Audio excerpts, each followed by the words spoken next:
welcome to the Winkle Podcast, a podcast about all things influencer marketing and the creator economy in India. Today we have Ganesh with us. I've known Ganesh for almost 6-7 years now, and I first reached out to Ganesh when I was in college, trying to figure out, about building my own thing. And very generously, for reasons unknown to me, Ganesh started helping us from our early days, and I think that has really helped in sort of helping me and Nikhil build out Winkle for the last couple of years. A quick intro about Ganesh before you know, uh, sort of throw the spotlight on him. Ganesh is a serial entrepreneur, has 15 years of global experience across core engineering, consulting, marketing. And in 2014, he co-founded Momo, a mobile payments platform, which was later acquired by Shopclues. He's also a LinkedIn influencer, a connoisseur of puns, and a columnist on CNBC TV 18, a web publication where he sort of documents his journey with flatheads. Hey Ganesh, welcome to the Winkle podcast. Hey, thanks, Rahul. Thanks for having me here. Been very exciting to see your journey from being a college kid, trying to do something to, building Winkle out. Yeah, glad to be here and hope to have a great conversation here. And by the way, I don't know about this LinkedIn influencer thing. Huh? No. So at Winkle, internally we actually have we analyze a lot of people right across platforms, and your engagement is actually in the top 10 percentile, right? So top 10% or the 90th percentile, right? So I think that's that is a proxy we look at when we work with influencers. So yeah, maybe we could work with you sometime in the future. Awesome. So awesome, Ganesh. So while my intro was short and brief, would love to hear from you, right, on how your journey has been over the last couple of years, right? So, if you had to introduce yourself to our audience, please go ahead. Sure. I would introduce myself as an entrepreneur and a marketer. That's been pretty much almost the last decade of my life. Um, at Momo, I was the head of marketing, building the audience base and the transacting base on a mobile payments app, right?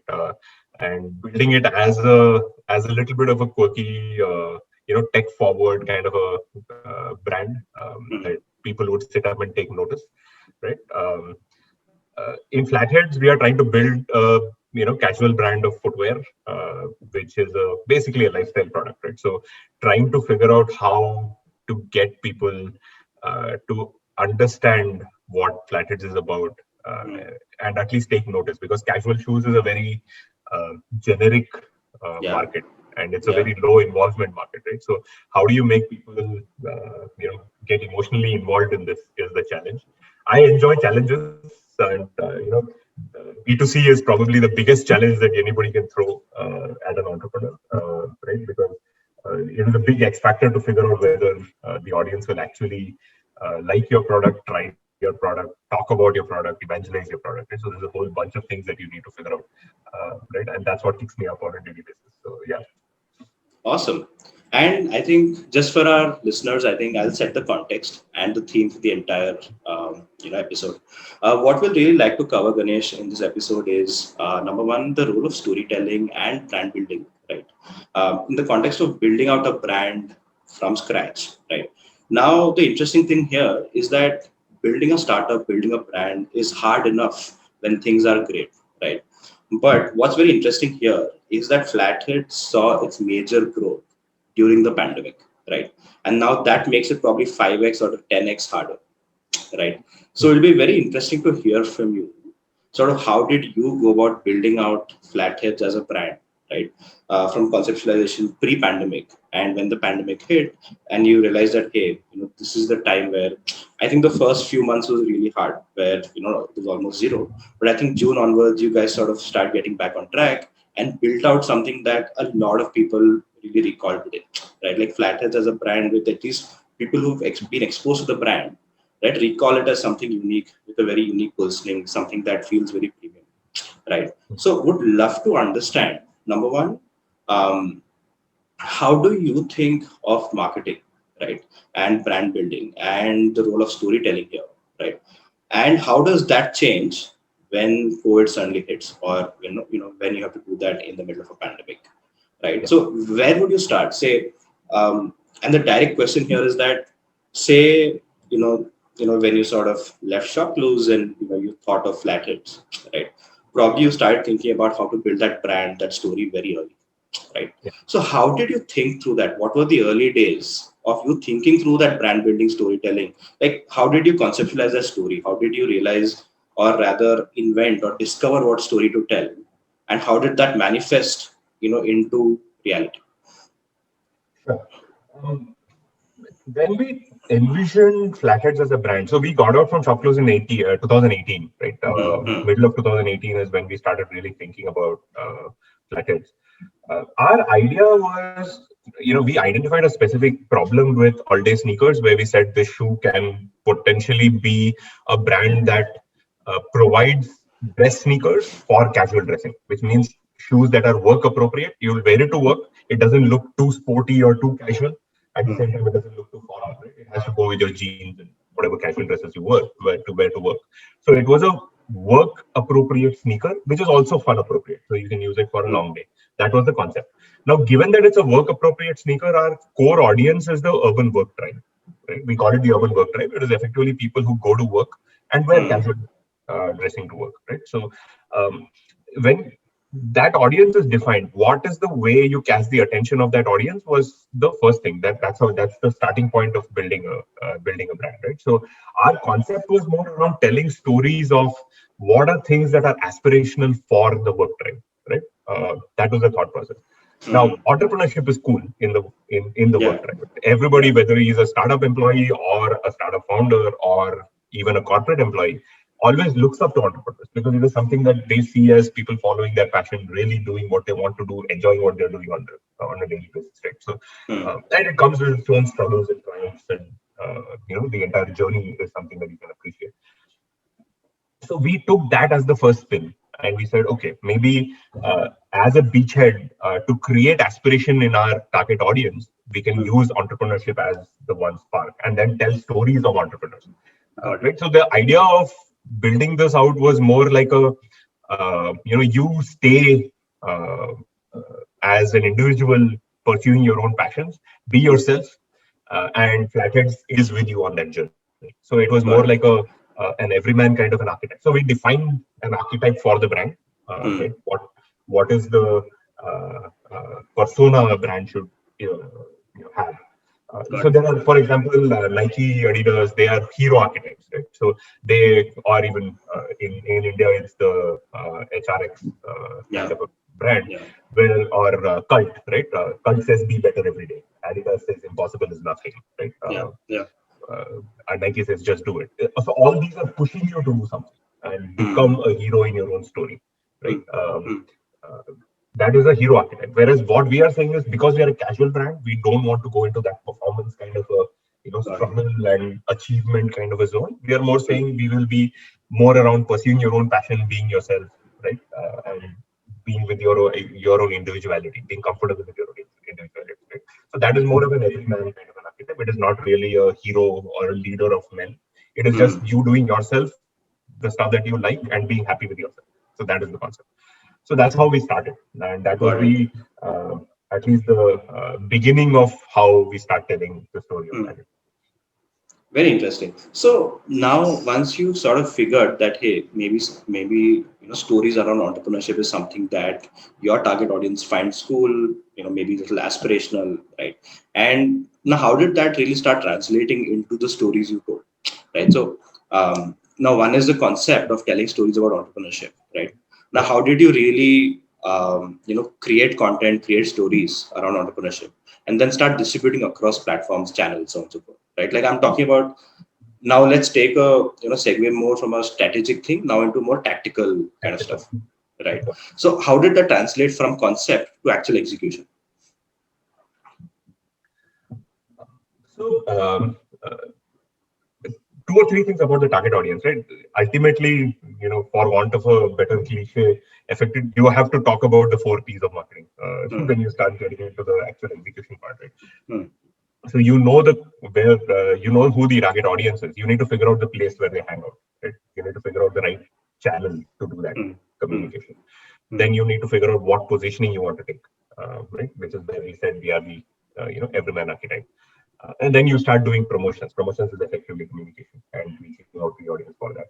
Um, the the way we thought about it was, it is a work tribe, and people talk about work on LinkedIn. It's as simple as that, right? So LinkedIn became one of our channels for brand communication, from this concept of the everyman entrepreneur. So Right? I will want to That was interrupt one. you here. Yeah. I'll sort of interrupt you here.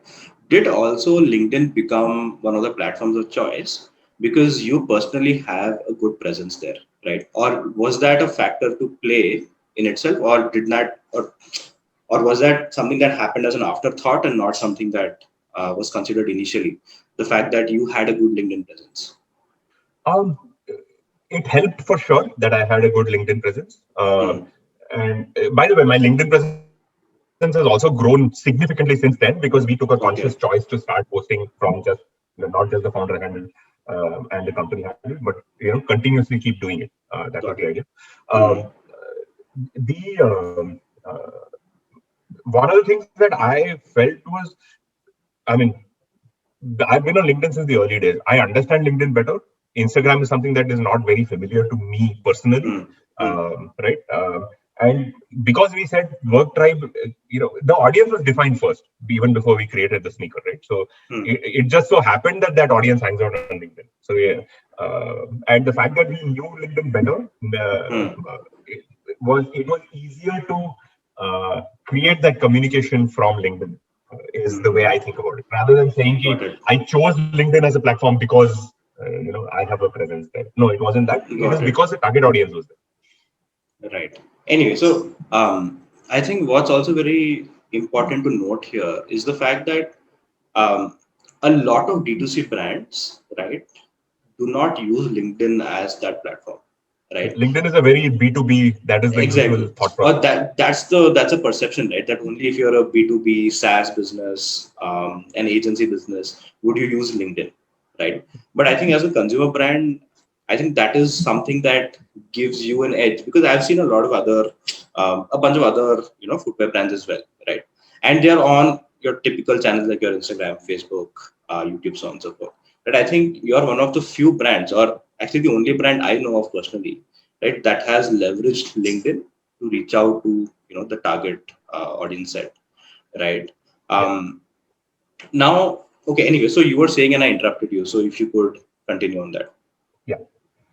So the way we looked at it, so LinkedIn became a channel for brand communication. By the way, we still Hmm. don't do ads on LinkedIn. Ads on Hmm. LinkedIn, I mean, you look at the Yeah. CPMs and the CPCs, they're astronomical. So that is not something that we There, are yeah, really LinkedIn doing. ads make only sense for B2B businesses, right? Because the contact Absolutely. values are higher.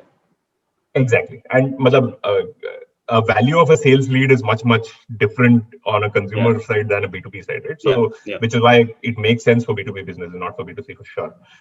But brand communication wise, it was a good channel for us to choose.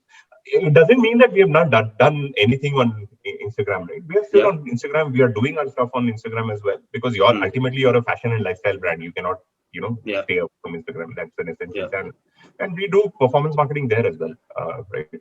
Um, the communication on the two channels is a little different, right? There it's a lot more Hmm. visual. There it's a lot more, lifestyle based. Whereas here it's a lot more of that entrepreneur-led Yeah. kind of Yeah. community kind of a discussion. Hmm. So the way we Hmm. thought about it was, first, as I said, the beachhead is getting the entrepreneur crowd to talk about your brand, right? So what we ended up doing was uh, pretty much going through our entire LinkedIn database and finding all the people who were co-founders or had done startups earlier or stuff like Hmm. that, and started sending them messages.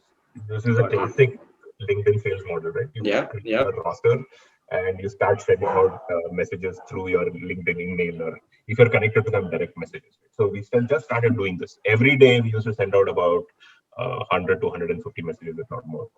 Got it. Right? And just asking them to try our product. Come visit And our and website, check it out, try our product. That's it. and is this how I saw a lot of folks? For example, I think there was a post that you guys did with Naveen Tiwari, right, InMobi's founder. Yeah.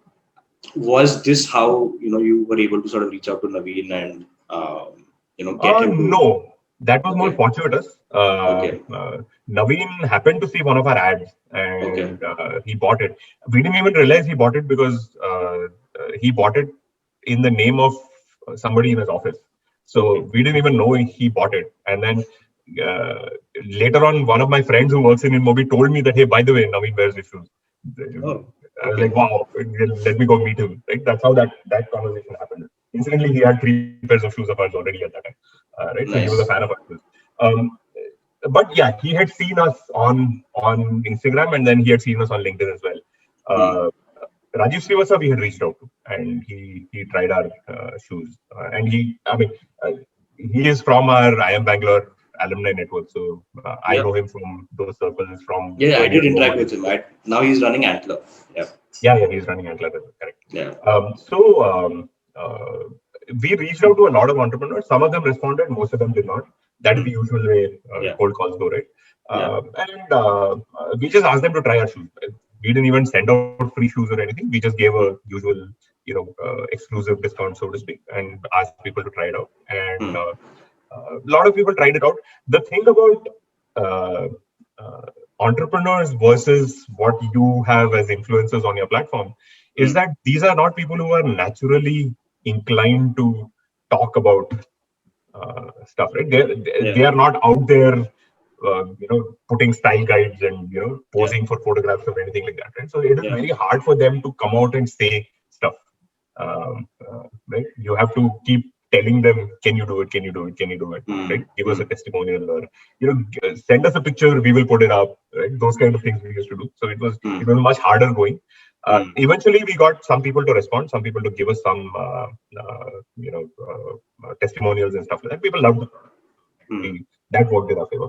Hmm. And we started creating testimonials of entrepreneurs. Along with the testimonials, our idea was to more talk about the entrepreneurship part of things rather than saying, hey, Got look, it. he's wearing our shoes. The Got picture it. says he's wearing our shoes and he says these shoes are great. But Hmm.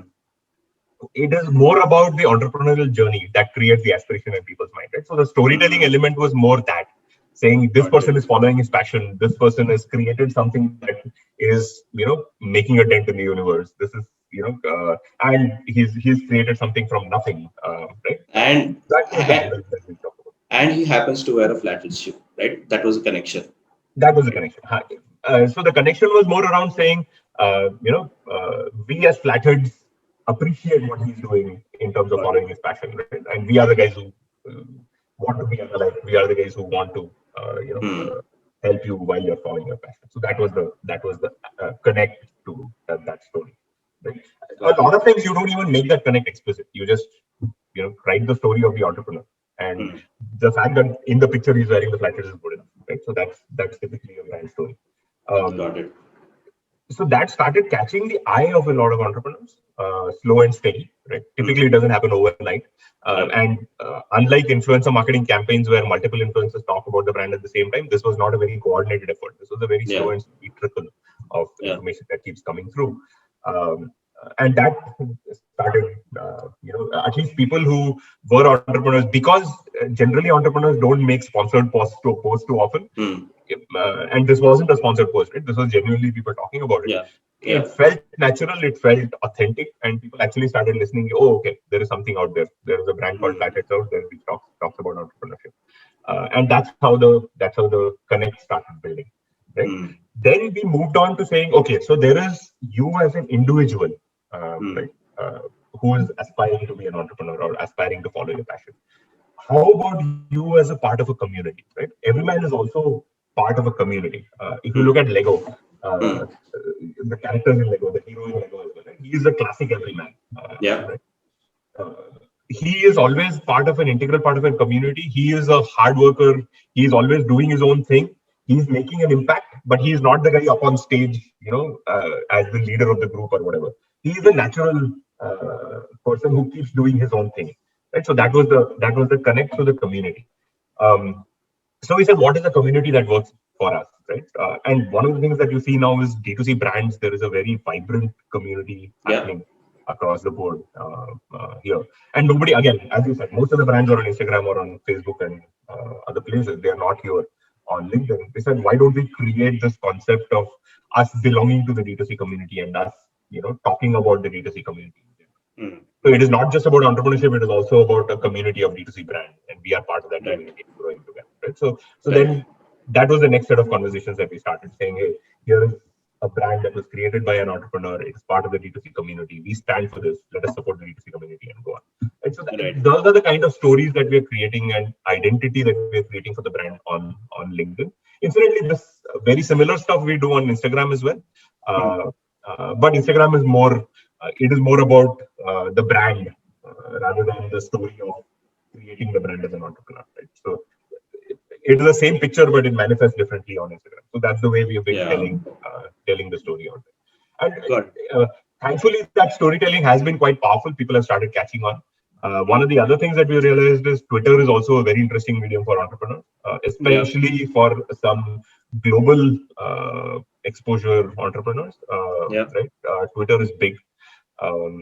So we have started doing a little bit of work on Twitter as well, and that is also working pretty well. Yeah. Right? So again, Twitter is a medium that we did not understand at all.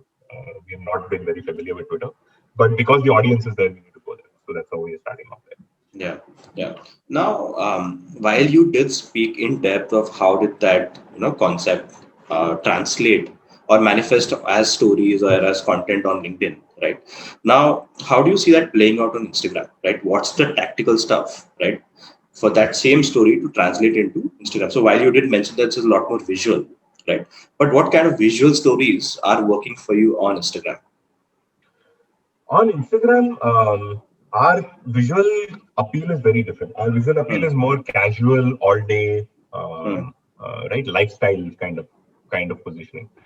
So it is more about you walking your dog and you have you're wearing a flatheads on an everyday basis. You're taking a quick trip to the grocery store. You're doing your regular walks. You're So with your friends. more of lifestyle content. Exactly. So it is more lifestyle content. And whenever we get a brand association with other D2C brands, we do a collab kind of a content there where we talk about how this D2C brand is positioning itself and stuff like that. So it is more specifically talking about the brand and not necessarily associating with Flatheads the shoe, but more on a D2C brand kind of a story. Entrepreneur as a story is not something that we are very focused on doing on Instagram, right? Because the medium is not that. People don't come to generally read about entrepreneurship as stories in Instagram. So it's a very different medium and it's a very different way of communication out there. And most of our influencers don't have studios to take great pictures. So the pictures that we get from entrepreneurs are not on Instagram worthy, most of them. So we don't use that much. Got it. Now let's take a step back. Right now, you did talk about the entire role of storytelling. How do you sort of build stories which are sort of platform specific, which work great on different platforms? But now, if you had to think of marketing as a framework, right, or as a playbook, right? Now, stories is a part of it, right? A large part of that, and stories also is very closely related to content, right? Like you can sort of use the word stories and content almost interchangeably to an extent, right? Now, a large part of that framework, I would assume or believe, is distribution, right? How do you amplify that story to be able to reach out to a large part of your audience on a consistent basis, right? So, as from a marketing framework or a marketing playbook standpoint, right? How are you really thinking about this, right? Like, is there some kind of a process at play, right? Is there some kind of a playbook, or is there some kind of a framework, right, where any story or any thought goes through it and it becomes a campaign, it becomes this entire activity that helps you sort of tell a story, reach out to audience, and complete the entire loop with the purchase, right? So how's that framework? How's that playbook that you're really thinking of? There are two parts to that. One is the actual storytelling and the brand activity itself. I mean, I remember in the early stages when I got onto marketing, I saw that as a seamless funnel from branding all the way to converting to sales. But as you start getting into it and getting experience, what I've realized is that branding is a very different part of the equation, and actual sales-based performance marketing is a very different part of the equation. Right? Branding is more around creating, as you said, the story for the brand, the identity for the brand that people start slowly associating with. And brand building is a multi-year journey. It is not mm, a quarter or 2 quarters or even a year journey. It is a long way mm, mm, over which the perception of a brand is built as whatever you want it to be, right? mm, mm, As a premium, aspirational, lifestyle brand that stands for something. Right? So that in order to build that, it is not trivial. You have to keep doing a lot of stuff, and people will slowly start associating with what you're trying to say, right? mm, Whereas sales-based marketing is very, very different. That is, you create your funnel, you do a top-of-funnel messaging to give a little bit of an understanding of what the product is like and what the brand is like. Then you start getting into consideration marketing, which is middle of funnel, and then conversion marketing, which is bottom of funnel. It's a very different, that is performance marketing all the way. mm, mm, Um, uh, in terms of we do try to understand whether there is organic traffic building because of the brand yeah, activities that is actually yeah, coming and converting on the website. But mm, that's pretty much it. We have still not gotten into a concept of saying everything that we do as a brand activity should we translate directly to conversion. We have tried multiple experiments at it. I will never stop trying because ultimately for us the proof of the pudding is in people buying shoes. yeah, But I am slowly starting to realize that is not really the right way to build the brand communication, at least, right?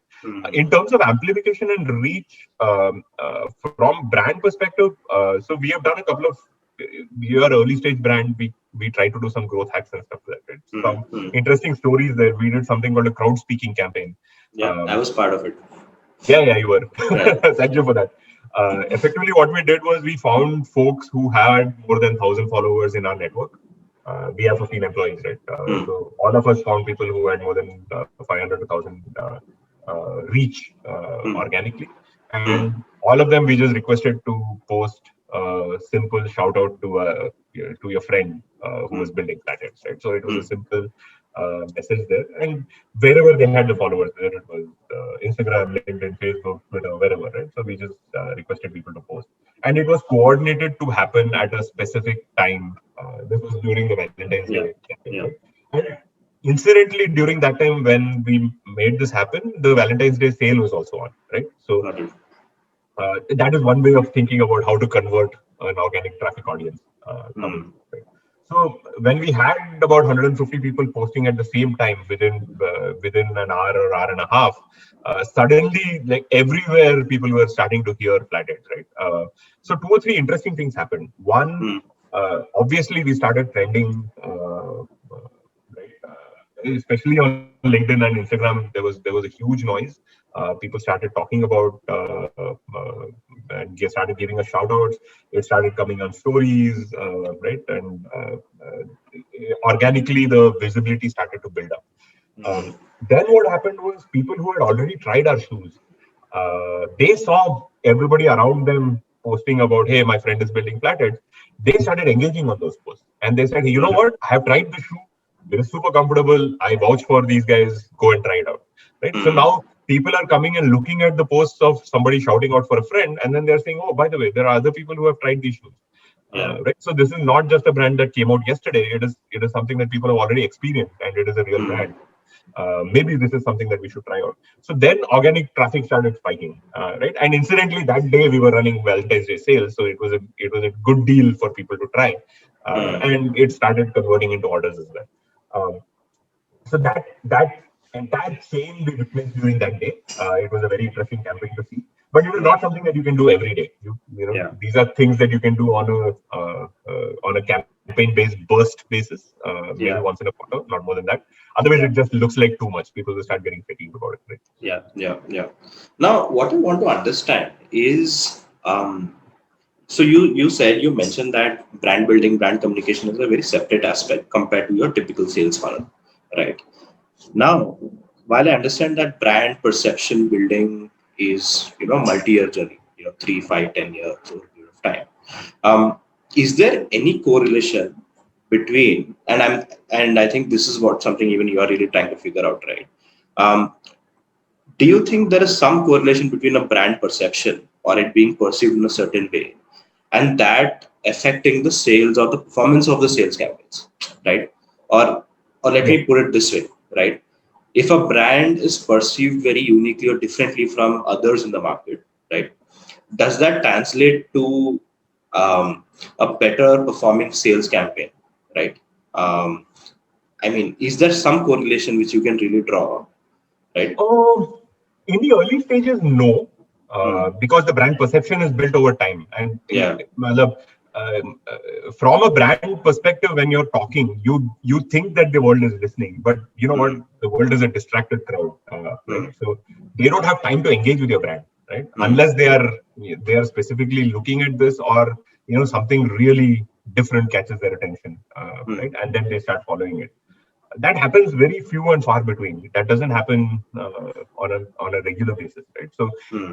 for people to start really paying attention to your brand, it takes a long time.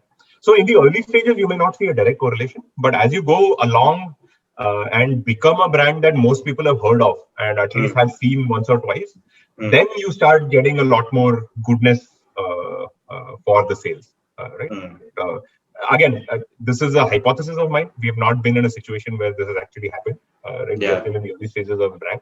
Hmm. But you can see that with brands that have huge communities, right? Like Mama Earth, we've talked about.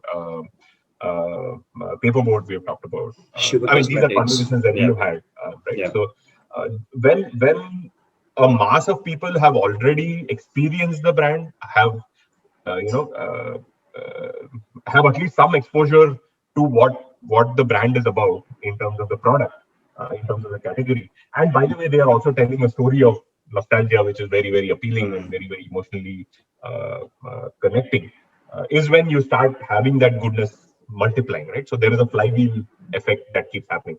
But for that Hmm. flywheel to turn, it takes a long time. So in the early stages, you may not really see it. Right. Now, this is, and the reason I was asking this question is because, me being in the marketing business, right? And we sort of interacted with, like, I've personally interacted with a few, like, hundreds of, marketers across brands of all sizes, right?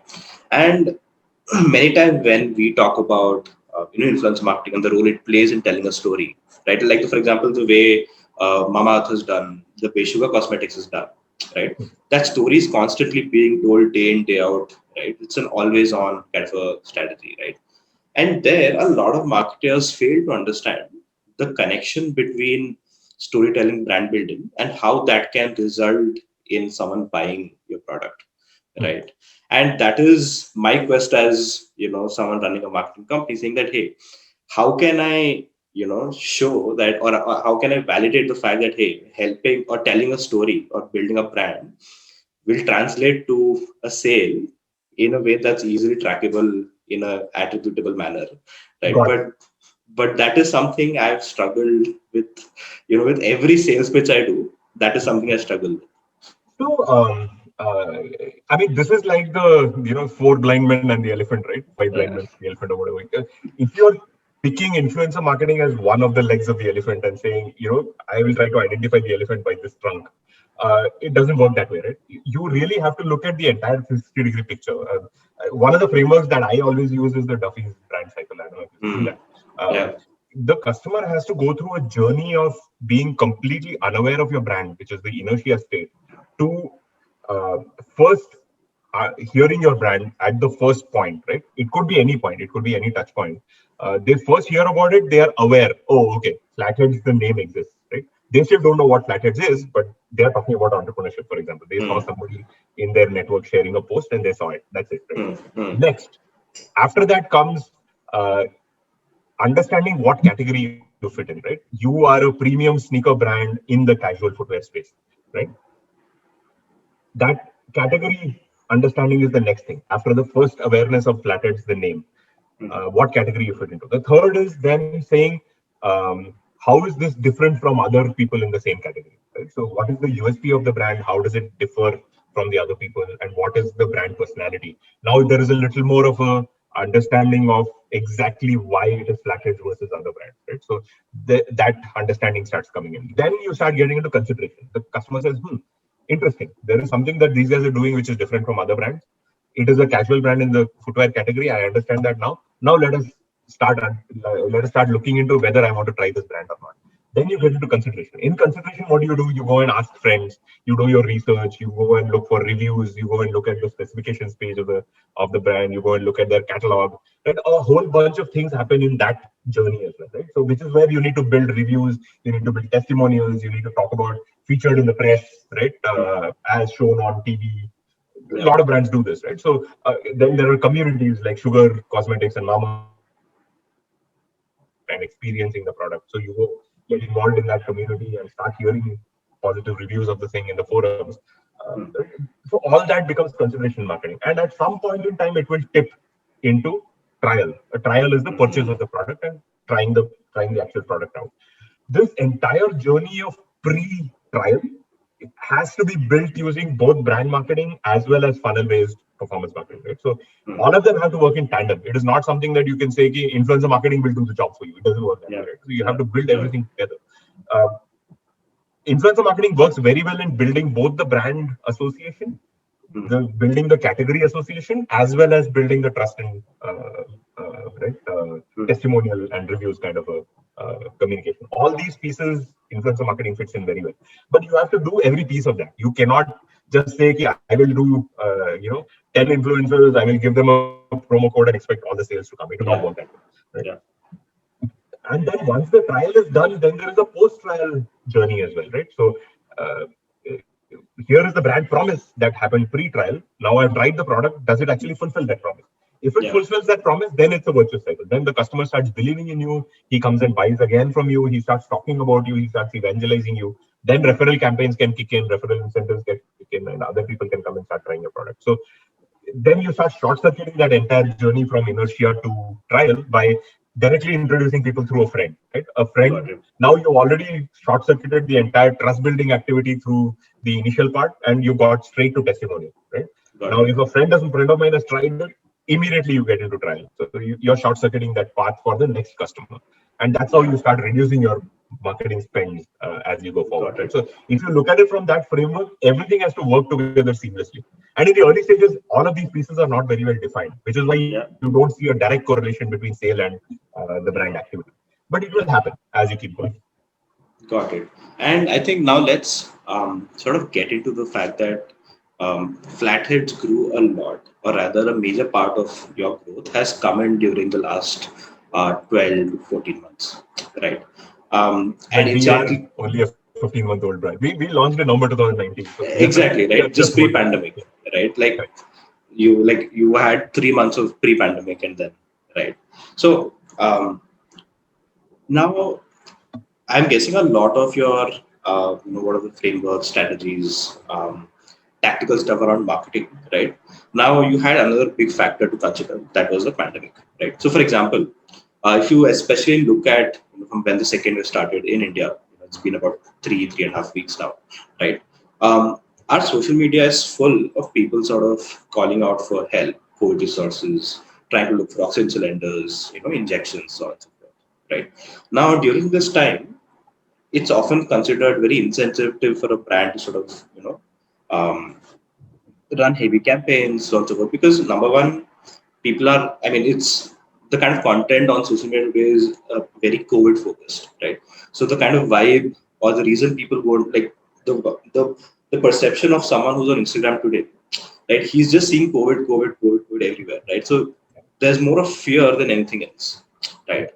Now, one specification, how do you sort of do your communication, at a time like this, right?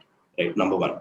Number two, in the broader context of the pandemic, not just the last 3 weeks, but say the last 12, 13 months, right? Um, how is your marketing been different than what would it have been if not for the pandemic? Sure.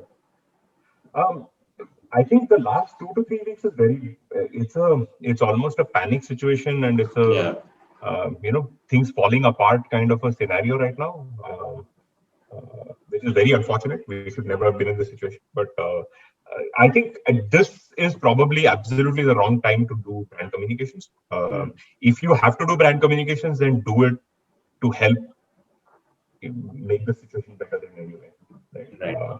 If you're not doing that, then it doesn't make any sense to do any brand communication. So you have to wait until the panic dies down. Right? panic situations are probably the worst times to do brand marketing. Hmm. If anything you do as a brand will become very risky, right?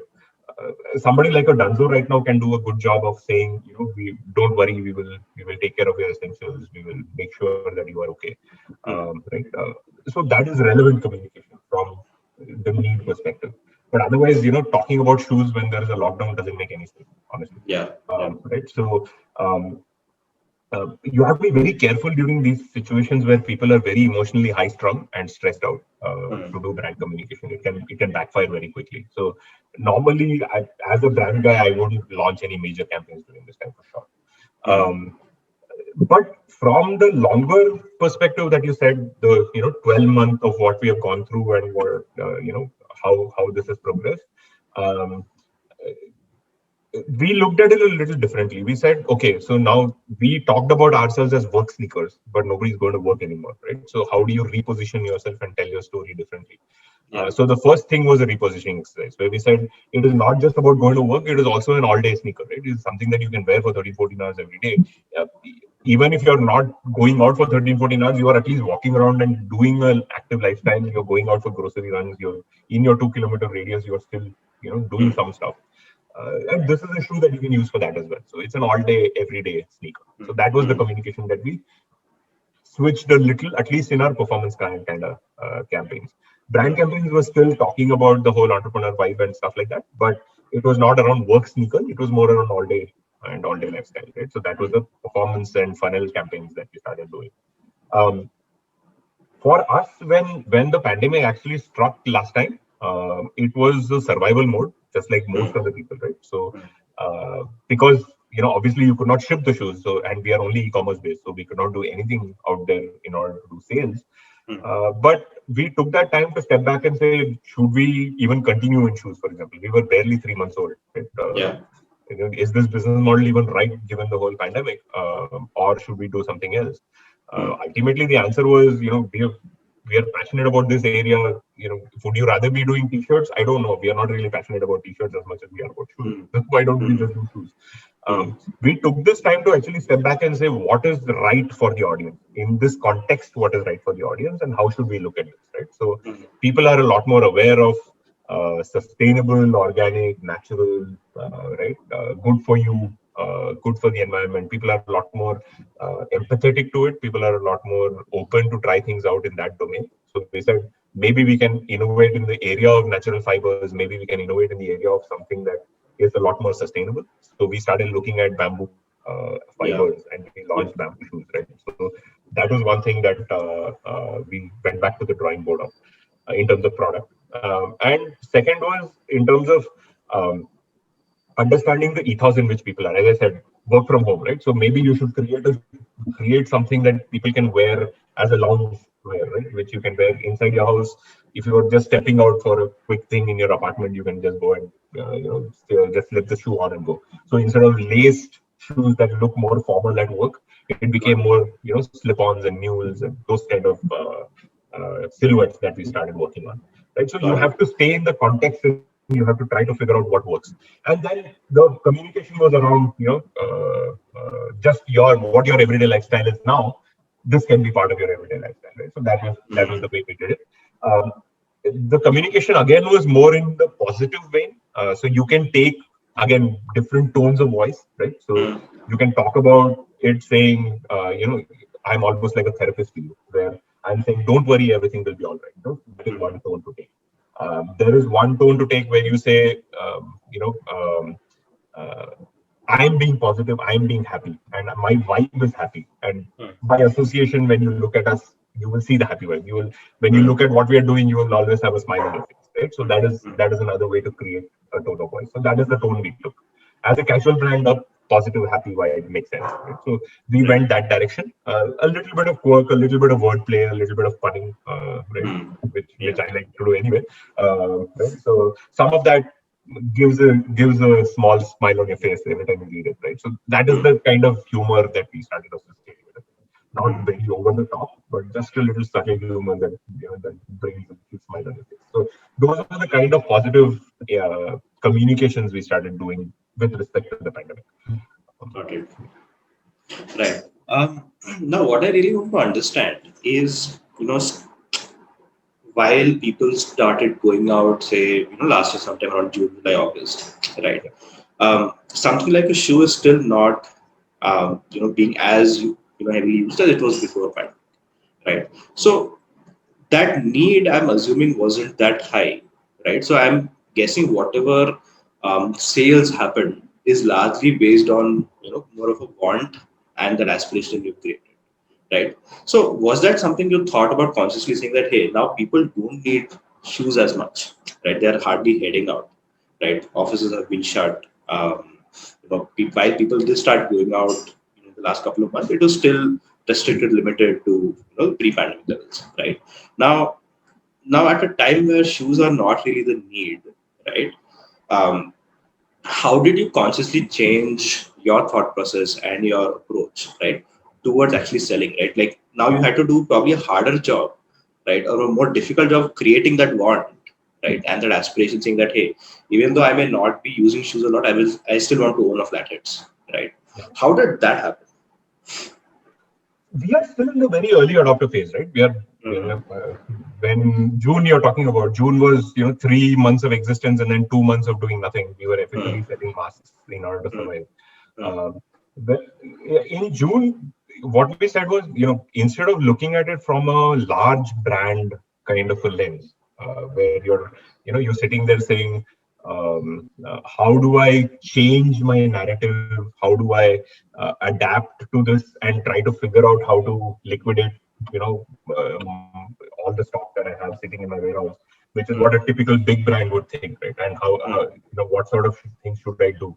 Typically, they will start gravitating towards pushing sales through deep discounts and stuff like that in order to get rid of inventory as soon as possible.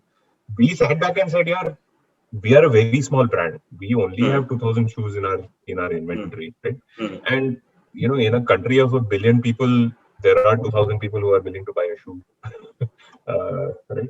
You just need to find the right audience. That was the thought process more from saying,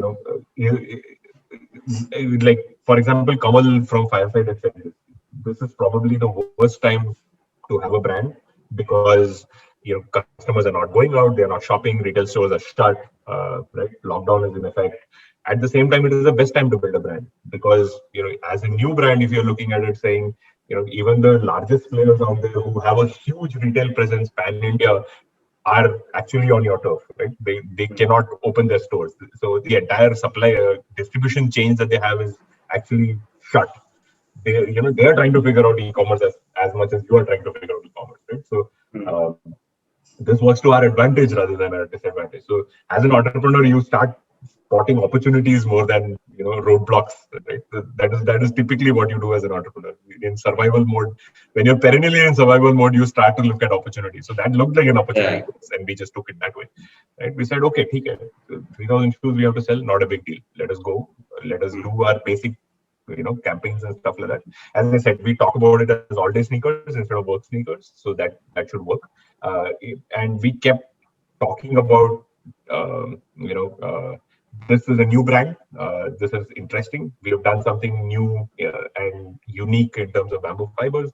Right?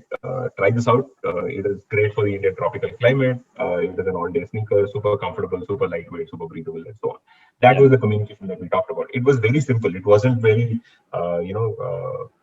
over the top or desperate to try to sell the shoes. It was just keep doing what we're doing, build the communication, and the customers will come. And that's what happened, right? Incidentally, Yeah. June and July worked very well because nobody else was advertising. Everybody was spooked, right?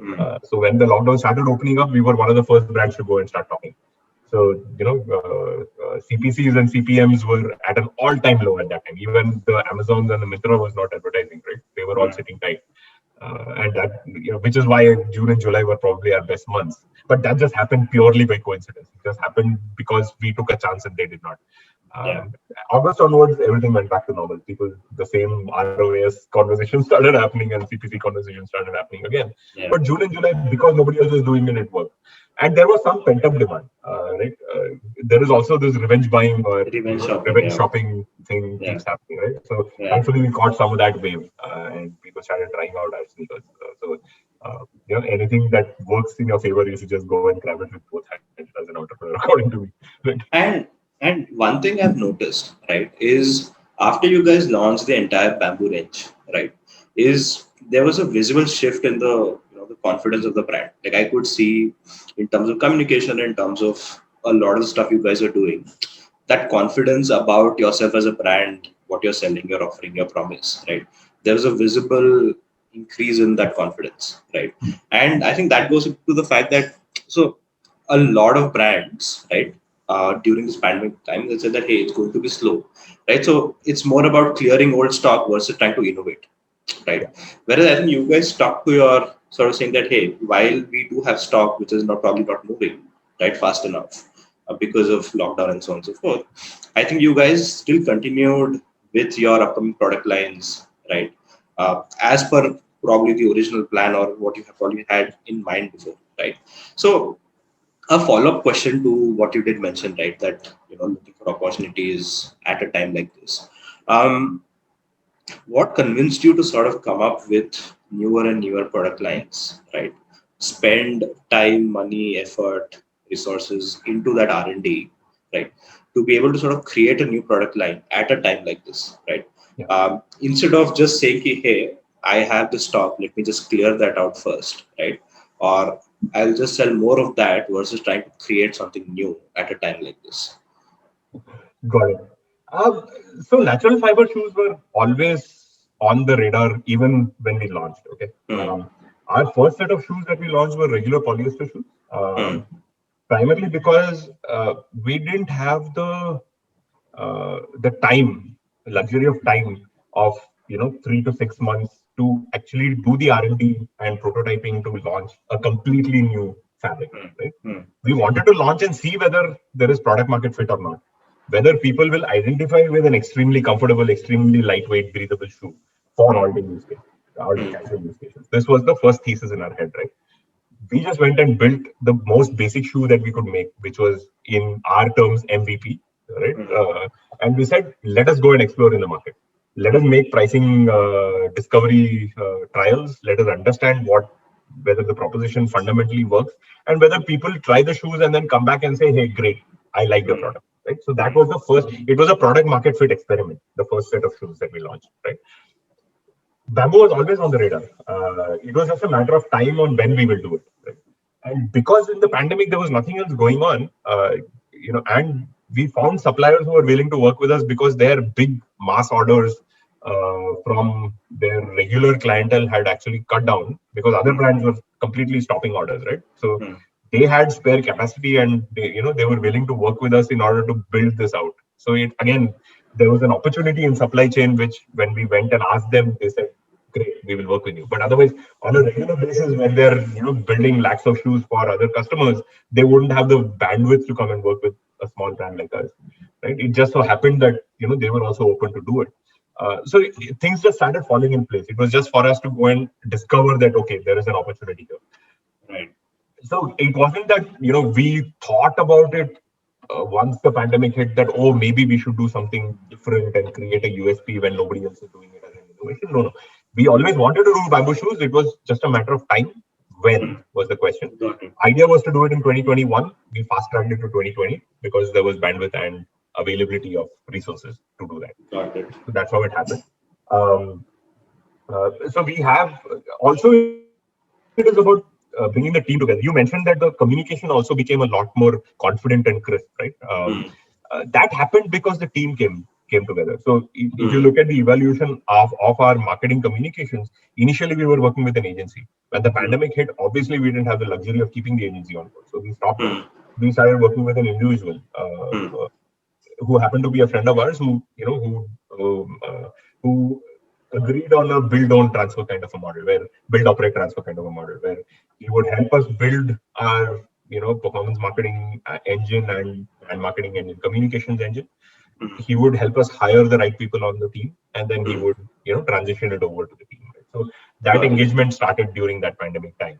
Hmm. And so in-house we started getting resources for graphics, resources for copy, resources for performance marketing, resources for affiliate marketing, and so on. So all those things started becoming in-house resources. Once you have it in-house, then it becomes a lot more tight-knit, right? So everybody understands the ethos of the brand a lot more tightly, a lot more deeply, and then the communication becomes a lot more consistent across all your channels, right? So that started happening in tandem with us Mm. launching the Bamboo Shoes.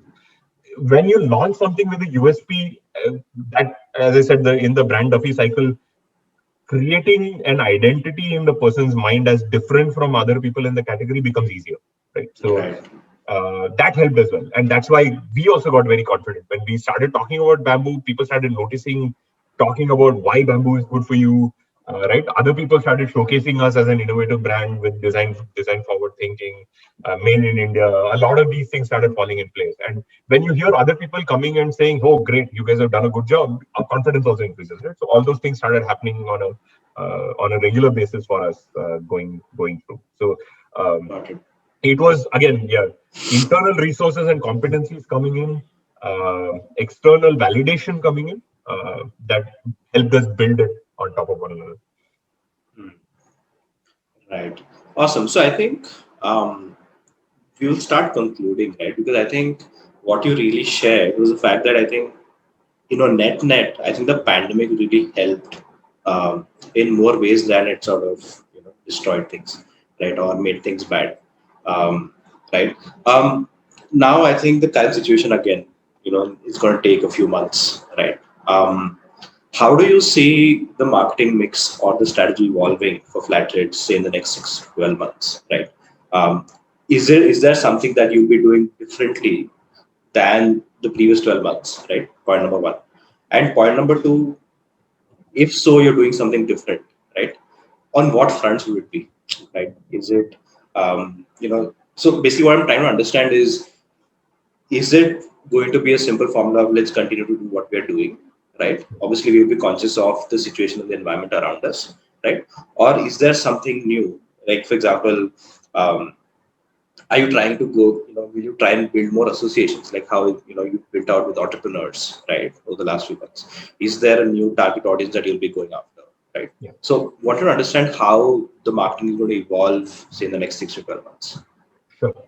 Um, um, so, by the way, the pandemic has definitely affected what we would have done otherwise, right? Hmm, So, hmm. make no bones about it. Yeah, We grew 5x in the last year. Ideally, we should have been growing closer to 7 to 8x, if not 10x, right? yeah. Uh, uh, the pandemic has definitely hit it, and people are a lot more sensitive about it in terms of spending their money. People are a lot more sensitive uh, uh, about getting value for whatever money they spend. So building a premium brand is hard in general in Hmm, this, right? hmm, Um, Innovation definitely helped, and we will continue on that path. So we have hmm. always had design as a differentiation. We've always had material innovation as part of our DNA, right? And that is something that we will continue. As I said, the context is very different. Because of this context, now we've learned a lot on what works and what doesn't in this environment. So going forward, you will see a lot more lines which are suited to this whole work from home and home-based economy. So you will see a lot more innovations in that front. Uh, while in some parts of the world things are looking worse, some parts of the world are actually starting to pick up again, right? The international markets, there are places where vaccination is almost 50% or more. US, for example, Yeah, yeah. right? And they've got things under control, and things are starting to.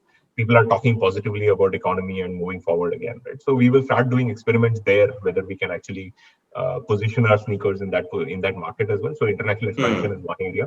hmm, If there is an opportunity, we will try it out. hmm. And obviously, it will be an experiment on whether that audience will like what we're doing, because we built this for this audience. We'll have to figure that out. Um, Second, in terms of communication, I think the first year was more around product market fit, as I said. So the communication was a lot more functional when it comes to performance marketing, right? It was more around, this is lightweight, this is breathable, it is made of fabric, all these things. Now we will start doing a little bit more of an emotional connection to the brand. So a brand identity building exercise will get on. Right. So there we will have a lot more influencers and icons and ambassadors starting to come in with personalities that match the brand. Right, talking about those. We will start associating with a lot of communities, so you might see some very interesting collaborations coming through. These are early stages of conversations that we're doing. Yeah. Indian brands have not done collaborations very well, Yeah. right? There have always been only half-hearted efforts. I don't think any footwear brand in lifestyle space in India, Indian brand, has ever done good collabs, or any collabs for that matter. So you will start seeing some very interesting lifestyle collabs that we will do to position the brand in that casual lifestyle space, right? Those are the experiments that we will run. All this is TBD, man. You will have to try 15 experiments to see one Yeah. or two that work, right? So Yeah. that's the fun of the early stage startup journey, right? There is no magic formula. You just need to figure your way out, right? So we will try a lot of these experiments and see which one works. That's our plan. Awesome. Awesome. So I think it's been a very good conversation, and I think we've done a decent job of going in depth, right? Right, and especially that's the reason I wanted to cover even the tactical stuff, right? Because very often, while a lot of conceptual gyan is easily available, many times how does that translate into something on the ground in the On the execution ground. phase is what I wanted to cover, right? So I think thanks Ganesh for I think sharing your thoughts and insights. Um, it's been a good chat, and yeah, I think look forward to seeing what's next for Flatheads. Awesome, awesome, good stuff, man. Great going with the influencer marketing platform, by the way. So hope to see a lot more of that happening with some meaningful conversations and campaigns going through, Yeah. both for Flatheads and other brands as well. I think you guys are doing a great job. I would definitely like to see more authentic voices. Mm. In the early stages of influencer campaigns, it almost felt like it was just a mercenary kind of a Yeah. market where Yeah. people would take stuff for free and then just talk about it because they wanted to, and felt Yeah. very put on. But now you're starting to see a lot more mature, authentic messages in the right context and with the right influencers talking about it. I think that's the right way to go. Eventually, it will evolve to that. Hoping to see I more. think, Yeah. yeah, and I think that is something we have figured, especially in the last 6 months, right? That I think influencer marketing works, outstandingly well when number one, it feels genuine, and something you want to make feel genuine, it cannot be transactional, right? Yeah. So that is something we've really started doing. So when we work with influencers now, we almost always do long-term collabs, right? It's not just a one-off transaction, right? And that has started to work really, really well for us, right? Compared to in the early days where it was just a one-off sponsored post, right? Where it was just a transaction, right? You pay me, I will post about you, and then we will never talk to each other, right? Yeah. Whereas right now it's a lot more, and that is where we've become better, right? And also I think the industry is mature. Influencers have gone from saying, hey, let's just do one-off posts, right, to trying to build long relationship with brand, because that pays off in the long term for the influencer as well, right? They don't Absolutely. have, and that influencers started realizing when the pandemic hit, and for 2-3 months they had no income, right? And those few influencers who managed to sort of survive through that had existing relationships or collabs with brands, right, which were long term in nature, right? So influencers have started to realize that, hey, um, you know long term collabs is something that they should be looking at, and hence when they now pick long term collabs, they're very, very careful also which brand they work with, right? So I think that has helped.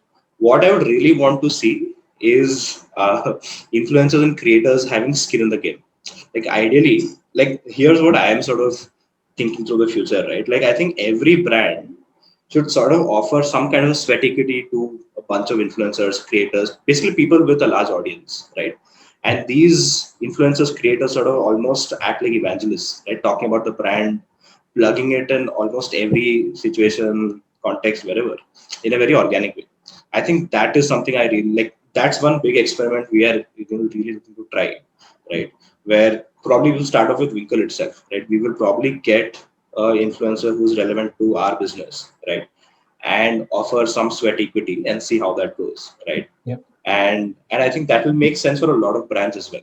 And what's interesting, Ganesh, now is a lot of new brands that are starting out have either at least one or two, or at least a one co-founder who is fundamentally an influencer with a large audience, on any of the platforms, right? That's an increasingly popular trend, at least in the West, that I've started seeing. People build out an audience before they start a company, right? Yeah. Um, I think from that sense, I think that is something I really want to sort of, try to inculcate.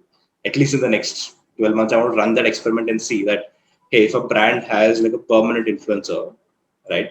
Uh, how different will that play out compared to what we're seeing today? Yeah. So you've seen that even in the D2C space here in the early brands, you can see the whole truth. Shashank Mehta, Yeah, yeah, with his presence, leveraging that and building his very strong community. yeah, Similarly, Jitendra Choksi from Twitter, right? He himself is a very yeah, super fit guy, and he's yeah, been doing this on a day-to-day basis and yeah. building that audience out and building the community out. So yes, you see a lot of those examples coming through as well. Mm, One of the things that I heard from Vinay from Fireside mm, during one of our conversations is um, you look at classic example of Shilpa Shetty, right? When she's doing ads for Mama. yeah, yeah, Um, the 9 out of 10 times that she posts, she is not talking about Mama, but she is posting about yoga, healthy lifestyle, right? The choices that you make, right? Building a more mindful persona, right? That is what she talks about in her general demeanor. So she mm, actually lives and breathes the identity of Mama Earth, even if yeah, she's not talking about Mama Earth. The yeah, 10th post that she does is about Mama Earth. Now that fits perfectly into the entire conversation and context. It doesn't seem very contrived, right? yeah. As long as that authenticity shows through, it's great for the brand, right? Mm, Whereas there are our traditional way of doing marketing is always कि यार एक celebrity को चिपका दो, हवाई चप्पल दिखा दो और अजय देवगन को दिखा दो तो हो जाएगा, right? That is a mass marketing and it works in the mass space. In the premium space, I think there needs to be a lot more emotional and direct, empathetic connect to the brand, and and a that lot is more something that should come through. Yeah. and a lot more conscious decision making from the brand side as to who they associate themselves with and how do they keep talking about it. Right? Like, say for example, in the example, if Shilpa Shetty spoke about, say, in 9 out of 10 posts she spoke about Mama Earth, it looks forced, it looks transactional, it looks very promotional. Correct. And the audience knows, like today, the audience is aware that hey, people get paid to post on Instagram, right? Maybe 2 years back that was not very apparent, but I think today everyone knows, right? And I think the best influencers today are very upfront about their collabs, right? Like, in fact, they're so proud to associate themselves with the brand. They say it upfront, saying that, "Hey, I'm so happy to partner with this brand," versus trying to subtly sort of pass off a collab as an organic post, right? Yeah. That is what used to happen 2 years ago, right? Whereas today, the best creators, the best influencers are actually happy associating themselves with the brand, and they are happy to sort of give a disclaimer or sort of give a shout out upfront, saying that, "Hey, I have partnered with this brand and here's why," right? I think that consciousness should sort of really come in, on the brand side, and I think on the influencer side as well. um, Yeah. right now, the only question there for me to figure out is how will that scale. Right, that's the challenge, but yeah, I think we'll have to figure that out. But I think awesome, Interesting. Ganesh. Right. I think this chat has been really sort of interesting, and I sort of got to know a lot more about flatheads, and the smaller details now than sort of I knew. So I think it's been interesting for me as well. Very cool. Very cool. Good luck, man. Good luck with the journey. Thank you very much. This was fun. And yeah, we should do this more often. Thanks, Ganesh. Bye. Take care. Hey, hope you enjoyed the podcast with me and Ganesh. If you have any questions regarding what we discussed, feel free to sort of reach out to us on Twitter.